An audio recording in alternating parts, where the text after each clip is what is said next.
Amen. À part ça, je vais parler du brisement. Lorsque j'étais au travail, en train de travailler, le Saint-Esprit m'a mis ce message à cœur. Et lorsque j'étais en train de lire ça, je me posais la question, quoi est-ce que ça a à voir avec le brisement? Le Saint-Esprit était en train de m'enseigner quelque chose.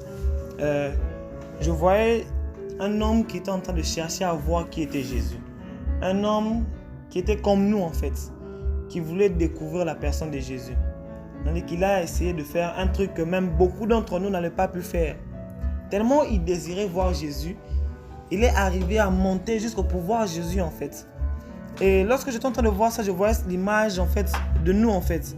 Comment est-ce que nous cherchons Dieu malgré nos défauts, malgré tout ce que nous avons, mais nous cherchons de voir en fait, nous cherchons de voir ou d'expérimenter en fait une certaine dimension avec Dieu. On dit que non, au verset 5, on dit que lorsque Jésus fut arrivé à cet endroit, il leva les yeux et lui dit: Zachée, à toi de descendre, car je veux demeurer dans ta maison. Il va demeurer chez lui. Jésus l'a appelé. C'est de même que nous aujourd'hui. Nous avons tellement cherché de voir Dieu et nous étions dans un endroit où nous étions en train de mener une certaine vie. Mais Dieu nous a appelés, nous avons changé de vie. Et là, nous venons maintenant, c'est comme Zachée où il monte pour voir Dieu et Dieu lui dit: descends, je veux demeurer chez toi aujourd'hui. Parce qu'il voulait voir Dieu. Il a donné cet accès à Jésus afin que Jésus l'appelle. Or, s'il n'avait pas fait le pas, s'il n'était pas monté, Jésus n'allait pas l'appeler. De même que nous aussi. Si nous on ne faisait pas le pas, Jésus ne sera pas en train de nous dire de venir. Parce que Jésus a toujours été à la porte. Mais c'est à nous en fait de nous ouvrir à lui. Et là, lorsqu'on descend un peu, on dit: Zachée se tenant devant le Seigneur lui dit: voici Seigneur, je donne aux pauvres la moitié de mes biens. Et c'est là maintenant je veux parler du brisement.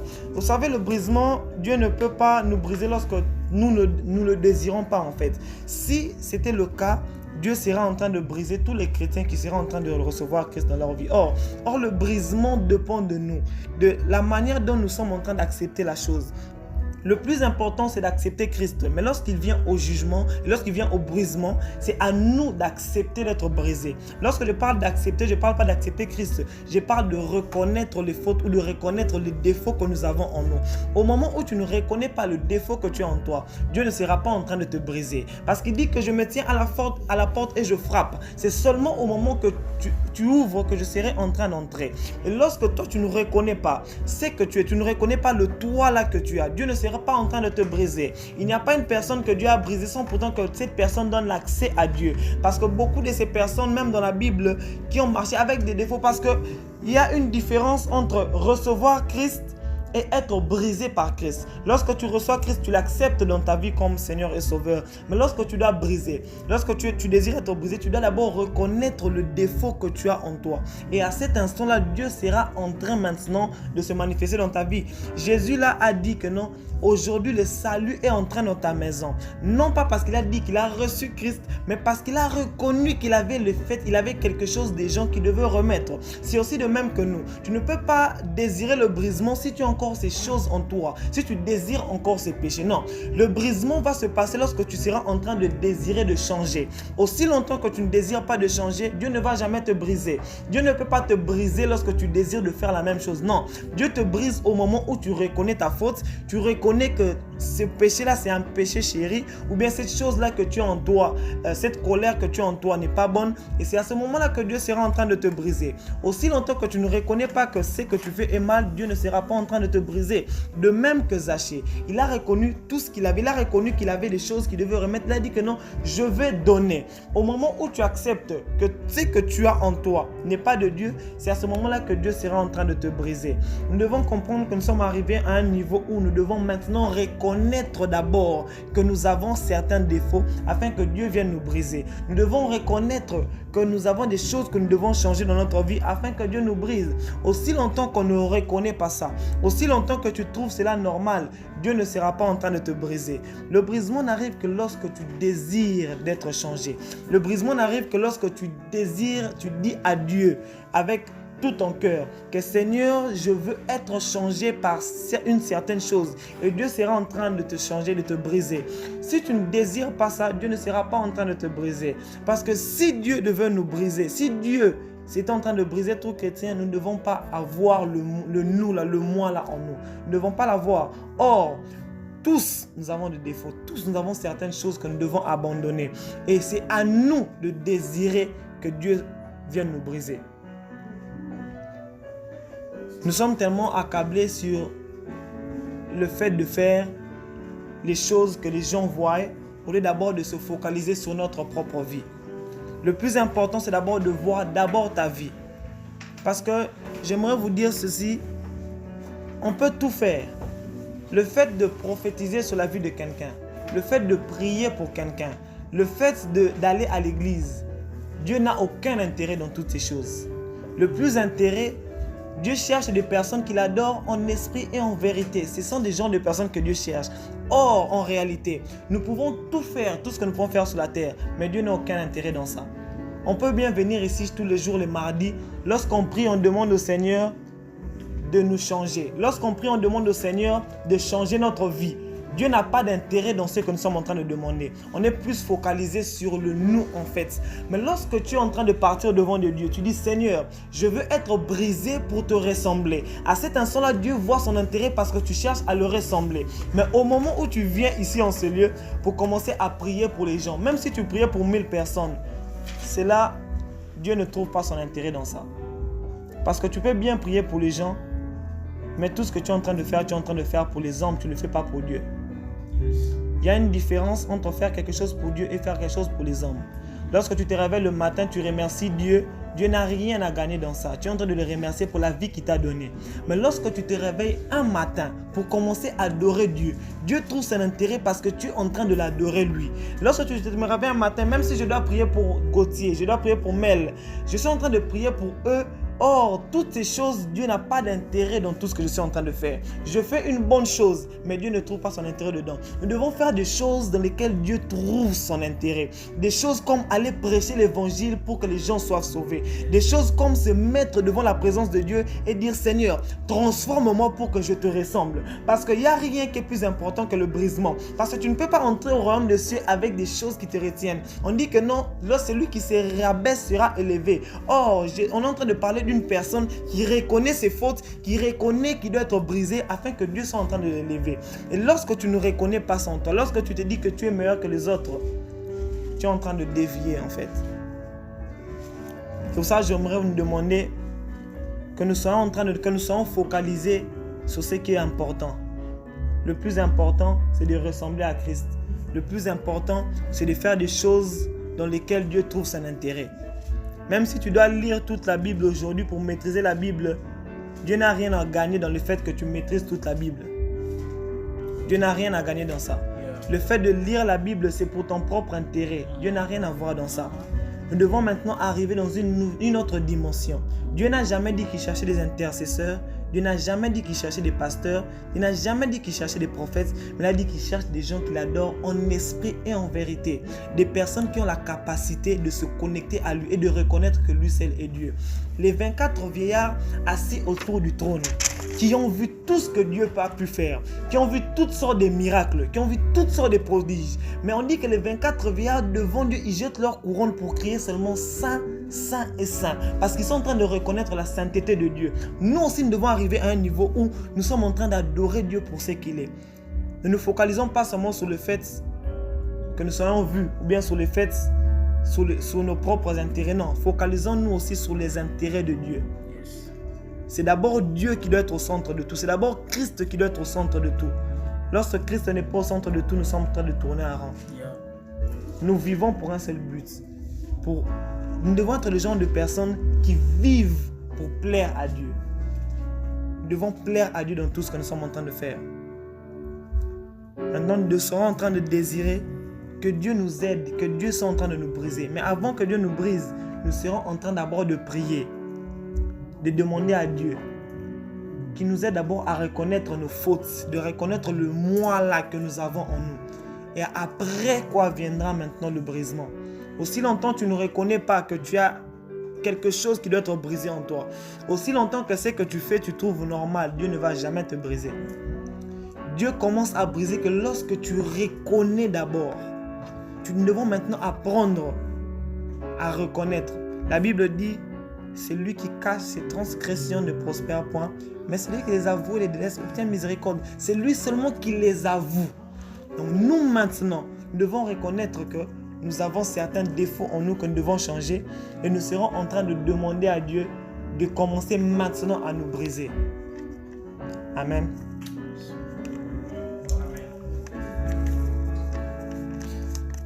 Est-ce que nous pouvons maintenant prendre le temps pour prier? Je veux demander à chacune des personnes de reconnaître ce que nous avons. Reconnais d'abord ce que Dieu doit briser en toi.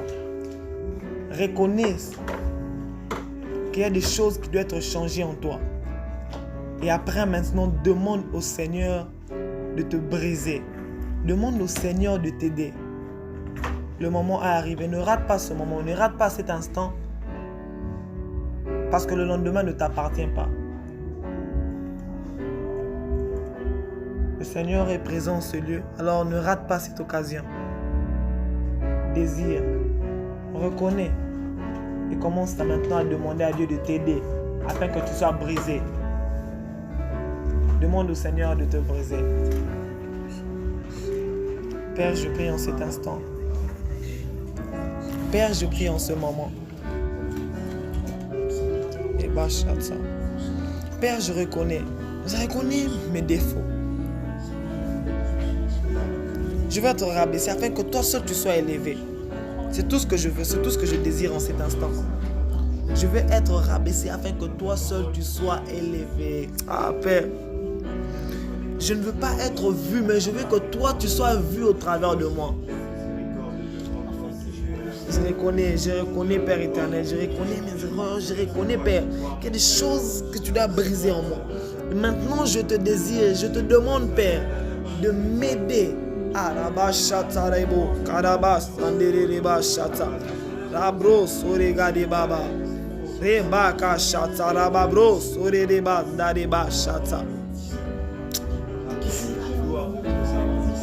Oh, brise-moi. Brise-moi. Brise-moi, Père. Brise-moi, oh Dieu. Brise-moi complètement, Père. Je veux te ressembler complètement. Je veux te ressembler complètement, Père éternel. Je ne veux que rien qui est en moi, Père éternel, ne te ressemble pas. Je veux que tout ce qui est de mon corps, tout ce qui est en moi, Père, commence à te ressembler. Je veux un brisement complet dans ma vie. Un brisement complet qui va m'aider à te ressembler complètement. Un brisement qui va m'aider à faire ta volonté. Un brisement qui va m'aider à me rapprocher de toi, Père éternel. Nous voulons vivre pour ta gloire. Nous voulons faire des choses qui seront en train de rendre ton nom grand, Père. Nous voulons vivre, faire des actes, poser des actes, Père, qui nous rapprochent de toi, Père. Nous voulons être des vrais adorateurs, ceux qui t'adorent en esprit et en vérité. Père, nous voulons créer la différence. Nous ne voulons pas nous focaliser sur le fait, sur des choses, Père éternel, qui vont nous faire aimer par des hommes. Non, nous voulons être des personnes qui sont en train d'exprimer ce que toi tu ressens, Père. Nous voulons être des genres de personnes, Père, qui vivent pour toi seul. Des personnes qui t'adorent jour et nuit. Des personnes qui prêchent ton évangile. Des personnes qui font ce qui est de toi. Père, nous ne voulons pas seulement bénéficier de toi. Non, non, non, non, non, Père. Nous voulons te rendre la gloire qui t'est due. Reçois la gloire qui t'est due, Père éternel. Chaque matin, nous nous réveillons pour te dire merci, pour te demander beaucoup de choses. Non, Père, nous voulons arriver à une dimension où nous venons devant de toi, nous te disons saint, saint et saint. Où nous te disons, Père, tu es assis sur le trône, tu règnes à jamais. Où nous t'adorons, où nous te rendons toute la gloire. Ah, reçois la gloire qui t'est due, ô éternel. Père, nous voulons une nouvelle dimension. Une dimension nouvelle, Père. Une dimension où nous entrons dans ta présence. Rien que pour t'adorer. Rien que pour t'adorer. Rien que pour t'adorer. Une dimension où nous venons devant toi. Pour te dire que Seigneur, tu es bon, tu es merveilleux. Une dimension où nous arrivons devant de toi. Nous ne demandons rien.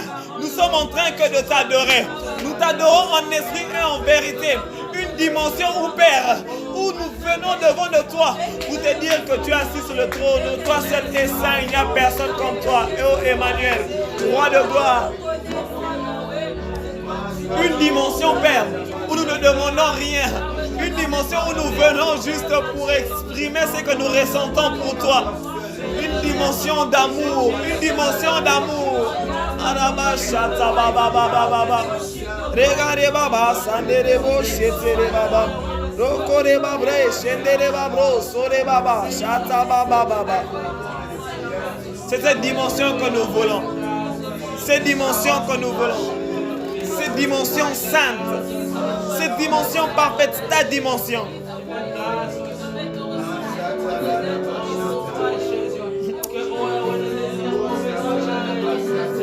Une dimension où nous savons que nous avons tout, Père. Mais nous ne nous focalisons pas sur ce que tu nous as donné, non. Nous ne nous focalisons pas sur le fait de te demander tous les jours, non. Une dimension, nous nous focalisons sur le fait que toi seul es Dieu. Une dimension, nous nous focalisons sur ta personne. Eh, Rabba Shata. Regardez Bochete. Marababa Shata Rabba Brochete. Rababa Baba Baba Baba Baba Baba. Ararare Bochete. Erere Boch. Erere Basande. Ararabasha. Ararabasha. Ararabasha. Ararabasha. Tababa Baba. Hey Yahweh. Brise dans ce groupe, Père. Nous voulons te ressembler. Nous voulons être comme les apôtres. Nous voulons nous soutenir les uns les autres. Nous soutenir, oh Père. Nous ne voulons pas avoir certains orgueils en nous, Père. Nous voulons te ressembler complètement. Marcher comme le corps du Christ. Sachant que nous nous complétons, Père. Ne pas nous comparer aux autres. Ne pas nous sentir meilleurs, Père. Marcher comme toi. Parler comme toi. Agir comme toi. Arabashata.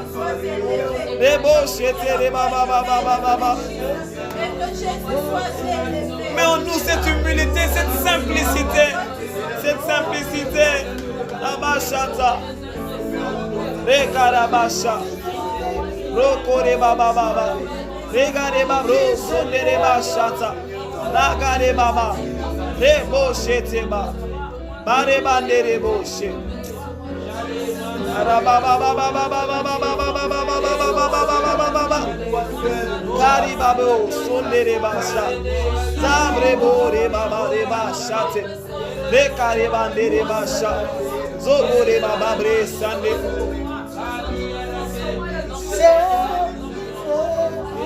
Erere basha.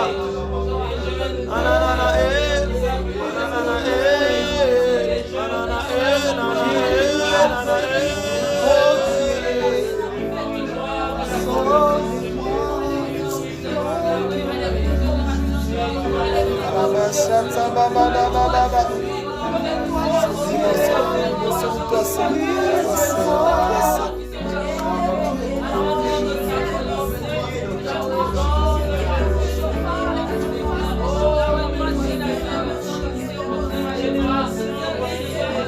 Arabasha, Arabasha,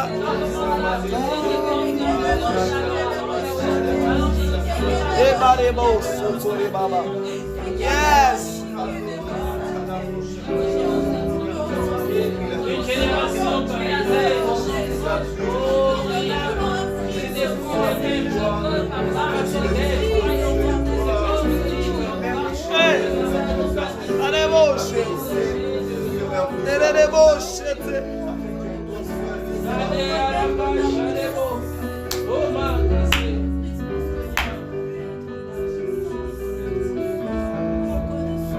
Père, merci pour ce moment, merci pour cet instant. Nous savons une chose. La Bible dit, tout ce que vous demandez en mon nom pour la prière, soyez-en sûrs que vous l'avez reçu, vous le verrez s'accomplir. Père, nous le croyons et nous savons que nos prières s'accomplissent maintenant. Avec foi, nous avons déclaré ces choses, Père. Nous savons que maintenant le temps est arrivé. Aujourd'hui est le jour, Père. Au nom de Jésus-Christ, nous t'avons ainsi prié. Amen. Amen.